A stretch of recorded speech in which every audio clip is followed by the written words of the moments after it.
Tribuners, kita beralih ke berita selanjutnya. Sampah menumpuk di Jalan Bukit Permai Namlea, Pulau Buru, ganggu pengguna jalan. Terjadi penumpukan sampah di Jalan Bukit Permai, Desa Namlea, Kecamatan Namlea, Kabupaten Buru. Pantauan tribunambon.com, sampah meluber dan berserakan sampai keluar tempat pembuangan sampah sementara hingga ke bibir jalan raya. Kondisi itu pun sangat mengganggu kenyamanan pengguna jalan. Kemudian ada sebagian sampah yang dibakar, asapnya pun mengganggu pengguna jalan. Warga mengaku sudah 3 hari ini sampah belum juga diangkut petugas.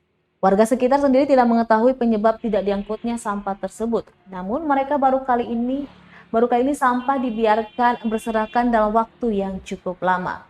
Mereka pun berharap Dinas Lingkungan Hidup Kabupaten Buru bisa menambah armada pengangkut sampah agar kondisi tersebut tidak terjadi lagi.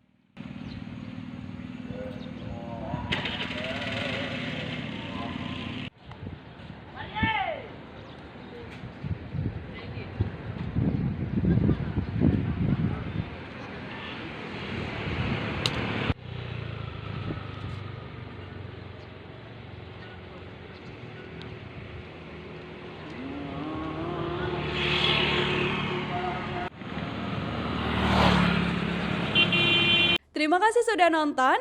Jangan lupa like, subscribe, dan share ya.